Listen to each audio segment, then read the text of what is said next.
Hello everyone, and welcome to my Young and the Restless official 24 channel. I hope everyone is having a wonderful day. Before we begin, please hit the subscribe button and give this video a thumbs up. Lily is dazzled by Victoria's emergency request for Kane. Amelia Hindley's character Victoria Newman will receive an urgent request while Billy Flynn's character Kane Ashby enchants Lily Winters. To begin with, Kane will pause all of his business planning long enough to court Lily, or at least make an effort. Kane tries to entice Lily closer by turning on the charm. On Thursday's show, Lily will find herself feeling a little enamored with Kane, despite the hurt of the past and all of her unresolved trust concerns. By the end of their conversation, Kane should feel quite comfortable about the fact that he will be strengthening his relationship with Lily. Peter Bergman's character Jack Abbott will have an urgent plea for Victoria. Despite his belief that he can no longer save Billy, Jack may conclude that Victoria might still be able to help. In addition to the fact that they were once deeply in love, Victoria and Billy will always share a unique bond as co-parents. Jack might explain the scenario to Victoria and feel that she should at least try to save Billy, even if he may not be certain that anyone else can save him from the path he's on. Jack can caution Victoria that Billy might end up in jail if he becomes too involved in this AI software plot with Kane and encourage her to see what she can do. They will meet in secret in the park with Daniel Romalotti Jr. and Mariah Copeland. Without revealing his plans to Tessa Porter, Mariah will get Daniel to visit her.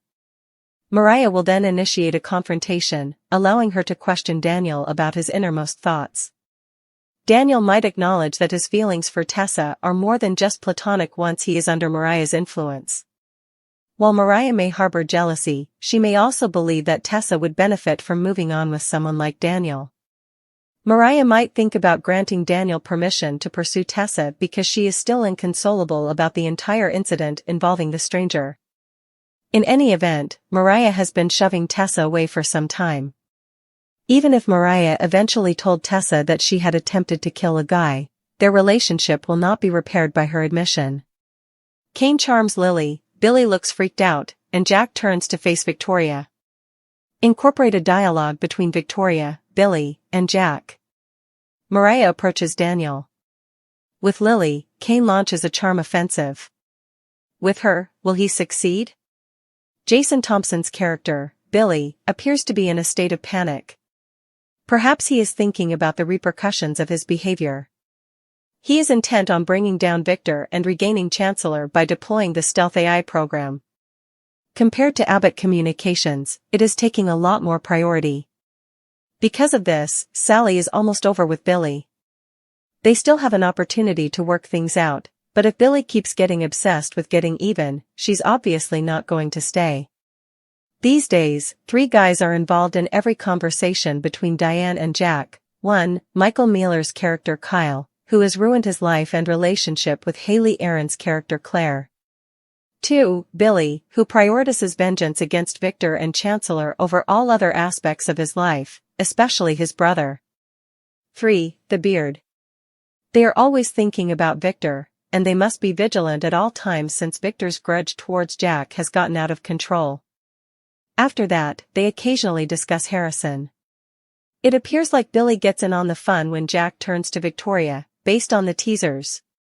The three will undoubtedly need to discuss Victor's unrelenting battle against Jack and the Abbotts. Does Billy tell Victoria and Jack about his strategy for handling Victor? Or perhaps Jack tries to get Victoria to help him reason with Billy. Additionally, teasers imply that Lily is charmed by Kane. So does Kane try to charm Lily? Or does he manage to win Lily over? Lily was undoubtedly impacted by the video Kane created for his children, which may be why she has suddenly been receptive to his endearing methods. Hold off till she finds out that he has all of this AI software at his disposal. Then she might not be so enchanted. Regarding Tessa, Mariah confronts Daniel. There are two possible outcomes for this conversation. Mariah wants Daniel to keep the you-know-what away from her wife because she is about to depart for a clinic in Boston to cope with her problems. Despite the fact that Mariah hasn't been kind to Tessa lately. Another possibility is that Tessa is asking Daniel to be there for her while she is away.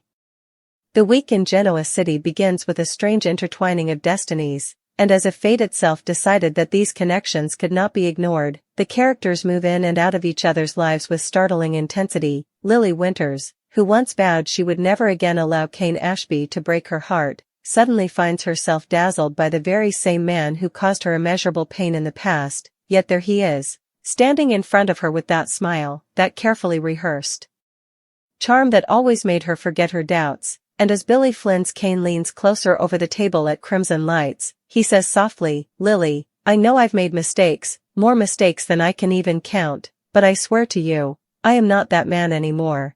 Just give me the chance to prove to you that I can be the partner you always deserved." And although Lily tries to scoff, tries to remind herself that Kane is nothing but a well-dressed con artist with a gift for words, the warmth in his voice, the genuine look in his eyes, the way he folds his hands like he's pleading for her forgiveness, it all works to disarm her, so much so that her inner voice quiets for a moment and she feels herself leaning into him, not away, and this makes her both furious and frightened, but also undeniably intrigued because perhaps this is the Kane she always wished existed, and by the end of their conversation she finds herself laughing, almost flirting back, and that laughter feels like a betrayal of her own self-protection, but she cannot deny that a part of her enjoys being dazzled once again. Meanwhile, Victoria Newman, played by Amelia Heinle, is pulled into her own storm when Peter Bergman's Jack Abbott corners her in Chancellor Park, his eyes filled with urgency, his voice raw as he pleads, "Victoria, I know you've washed your hands of Billy more times than I can count, but he's in over his head this time, and if you don't step in, if you don't reach him, I'm afraid he's going to lose everything, his freedom, his family, maybe even himself." And Victoria, torn between her hardened exterior and the lingering bond she will always share with Jason Thompson's Billy Abbott, shakes her head at first, insisting, "Jack, you know as well as I do that Billy listens to no one when he's in this kind of mode. He's obsessed, he's reckless, and he always thinks he knows better." But Jack counters with desperation, "He still listens to you, Victoria. On some level he always will, because deep down he still believes you're the one who sees him clearly, the one who knows both his strengths and his flaws." And just then, as if scripted by destiny itself, Billy steps out of the shadows, clearly agitated, muttering, "So this is what it's come to, an ambush in the park, Jack dragging Victoria in to save me like I'm some lost little boy." And Victoria turns sharply, eyes narrowing as she studies him, sensing the panic beneath his bravado, and she says with surprising softness, "Billy, you don't look fine, you look like a man carrying too much, and I know you. I know that when you get this manic gleam in your eye it means you're chasing something that's going to burn you down." To which Billy snaps back, "You don't understand, Victoria. I have to take Victor down, I have to restore what was stolen from me. Chancellor was mine and he ripped it away, and this AI program, it's my weapon, my way of proving that I'm not some screw-up, that I'm still capable of winning." But Jack interrupts with frustration, "Listen to yourself, Billy. You sound like a man already on trial, a man willing to risk prison just to prove something to Victor. Do you even hear how self-destructive this is?" And Billy shoves his hands through his hair, voice breaking as he admits, "I can't stop, I don't know how to stop." And in that raw confession, Victoria sees the fractured man she once loved and co-parented with, and she steps closer, lowering her voice, saying, "Maybe you don't know how, but you don't have to do it alone, you don't have to let this obsession drag you under." And though Billy looks away, unable to accept her offer yet, the tension between them vibrates like a live wire, leaving Jack cautiously hopeful that Victoria may indeed be the only lifeline Billy has left. Across town, another confrontation brews as Cameron Grimes' Mariah Copeland, burdened by guilt and jealousy, corners Michael Graziode's Daniel Romalotti Jr., dragging him aside in society, her tone sharp as she demands, "Daniel, tell me the truth, what exactly are you feeling for Tessa? Don't you dare play games with me, because I can see it in your eyes every time you're around her." And Daniel, caught off guard, tries to hedge, mumbling, "Mariah, you're imagining things, Tessa and I are just friends." But Mariah presses harder, her voice cracking with a mix of anger and sorrow, "Friends don't look at each other like that, friends don't linger the way you do, and don't think I haven't noticed how she smiles when you're around. It's more than friendship, isn't it?" And under the weight of her accusation, Daniel finally exhales and confesses, "All right, yes, I care about her, I always have, and maybe part of me has wondered what life would be like if we'd ever had the chance, but I respect you, Mariah, I respect what you and Tessa share. Yet Mariah, drowning in her own insecurities and haunted by the dark secret of nearly killing a man, shakes her head bitterly, saying, "Respect doesn't change the fact that she deserves better than me, and maybe you're the one who could give her that." And though Daniel tries to protest, to assure her that she's wrong, Mariah's words hang heavy in the air, foreshadowing the possibility of an emotional shift that could fracture her marriage to Kate Fairbanks' Tessa Porter. Back at Crimson Lights, Lily remains seated across from Kane, the tension between them thick, and Kane leans in, lowering his voice in that dangerously persuasive way, whispering, "I know you've closed the door on us more times than I deserve, but Lily, every time I look at you, I see the life we built, the love we had, and I know deep down you still feel it too. You wouldn't be here if you didn't." And Lily, biting her lip, torn between reason and emotion, finally admits, "Kane, I hate that you're right. I hate that part of me still wants to believe in you, but I don't know if I can survive being broken by you again." And Kane reaches across the table, brushing her hand gently, saying, "Then don't think about surviving, think about living. About finally giving us the chance to be happy again." And though Lily doesn't pull her hand away, her silence suggests that she may indeed be slipping back under his spell, at least for now. Meanwhile, Billy spirals deeper into his reckless scheme, Sally Spector's patience wearing thin as she realizes she cannot compete with his obsession with revenge. And in Jack's living room, Diane reminds him with a weary sigh, "You're spending every waking moment worrying about three men: Kyle, who's lost Claire; Billy, who's lost his grip on reality; and Victor, who's determined to destroy you. And in the middle of all that, you're forgetting yourself, you're forgetting us." But Jack insists that his family's survival depends on vigilance, even as he fears Victor's grudge will never die. And so the stage is set, Lily potentially charmed back into Kane's orbit, Mariah risking her marriage by pushing Daniel toward Tessa, Jack leaning on Victoria to rescue Billy from his spiral, and Billy himself teetering on the edge of catastrophe, all of them trapped in a web spun by obsession, love, betrayal, and the unshakable pull of the past, leaving only one question to echo in the air: can any of them truly break free, or will they all be dragged deeper into the chaos of their intertwined lives? The storm over Genoa City refuses to ease as the tangled threads of loyalty, obsession, and buried love continue to pull the characters deeper into dangerous territory, and as Kane's charm offensive intensifies, Lily can feel herself sliding back into a version of herself she thought she had outgrown, the woman who once believed Kane's promises without hesitation, but now, years later, she has battle scars. She knows the cost of trusting him, and yet the way he looks at her, with reverence and regret, makes her stomach flip in a way no one else can. And when he leans closer, every conversation comes back to Victor or Billy or Kyle. "And what about us, Jack? When do we get to focus on our marriage instead of the endless battles?" But Jack insists, "If I don't stay vigilant, Victor will find a way to tear down everything we've built. He won't stop until the Abbotts are ashes." And Billy's obsession is only giving him more ammunition, and Diane shakes her head, muttering, "Maybe you're fighting battles that can't be won." But Jack refuses to yield, clinging to the hope that Victoria can still reach Billy before it's too late. Later, in a rare quiet moment, Victoria meets Billy again, this time at Society, where she tries one last time to pierce his armor, saying gently, "Billy, you don't have to keep fighting to prove your worth. You're already enough. You always were, even when you didn't believe it." And Billy, visibly moved, struggles to reply, but before he can, Sally storms in, her eyes flashing with frustration as she hisses, "So this is where you've been?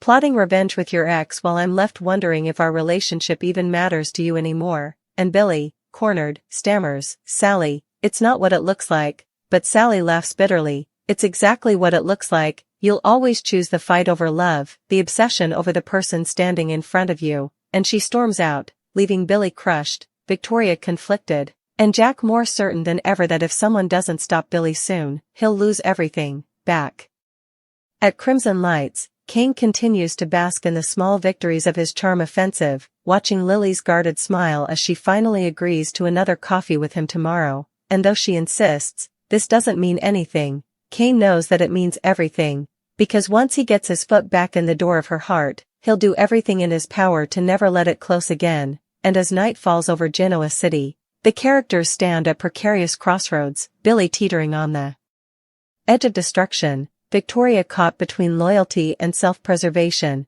Jack stretched thin between his family and his feud with Victor, Mariah dangling her marriage over the fire by pushing Daniel toward Tessa, Daniel tempted by the possibility of something he thought long lost, Lily on the verge of being drawn back into Cain's orbit, and Cain himself hungrier than ever to reclaim the life he lost, each of them trapped in a cycle of choices that may soon collide in explosive ways, because in Genoa City, every heart carries both love and ruin, and sometimes the two are indistinguishable until it's far too late. The next morning in Genoa City dawns heavy with unresolved tension, and though the sky is bright, the air feels thick with storm clouds ready to burst, especially for Lily, who sits at her desk at Chancellor Winters pretending to focus on reports but finding her thoughts drifting back to Cain's smile, his hand brushing hers, and that dangerous spark she tried so hard to extinguish. She shakes her head, muttering to herself, "Don't fall for it again," but then her phone buzzes with a simple text. From Cain, "Coffee? Just us." And her stomach twists, because part of her wants to say no, to stay safe, but another part, the reckless, hopeful part, wants to say yes, and she hates that she types out maybe before she can stop herself. Meanwhile, Billy stares at his reflection in the glass doors of society, disheveled and weary, haunted by Sally's angry departure, and when Jack arrives to confront him again, Billy mutters, "Save your lecture, Jack, I've heard it all before," but Jack ignores the jab, sitting beside him and saying, "Billy, you're not just risking a company, you're risking every relationship you still have left, and sooner or later you won't be able to blame Victor for the wreckage, you'll have to blame yourself." And though Billy tries to mask his reaction with sarcasm, Victoria soon walks in, her expression softer now, and she sits across from him, saying simply, "He's right, Billy. You can't keep living like every day is a battle, because sooner or later you'll lose more than just the fight, you'll lose yourself completely." And for a moment Billy falters, looking at both of them with something like surrender flickering in his eyes, though whether it will last is another question entirely. Across town, Mariah and Daniel cross paths again, the tension from their last conversation lingering, and Mariah, with forced casualness, says, "Don't think I've forgotten what we talked about," and Daniel, uneasy, replies, "I haven't either, but Mariah, if you really believe Tessa deserves better, maybe the first thing you should do is stop pushing her away, stop deciding for her what she needs." And Mariah glares, retorting, "You don't understand, I'm protecting her." But Daniel shakes his head, firm now, "No, you're protecting yourself, and in the process you're breaking her heart," leaving Mariah shaken because deep down she knows he's right, even if she can't admit it yet. Later that evening, Lily finally agrees to meet Cain again, this time at a quiet table in society. And when he greets her with that warm, almost boyish grin, she can't help but feel her guard slip just a little, though she warns him immediately, "Cain, don't mistake me being here for forgiveness," and he nods, smiling, "I wouldn't dare, it's just coffee, Lily, just two old friends sharing a moment." But the way his eyes linger on her, the way his voice softens when he says her name, makes it clear that for Cain, it's not just coffee, it's the beginning of a plan to win her back piece by piece, moment by moment, until she no longer remembers why she ever walked away in the first place.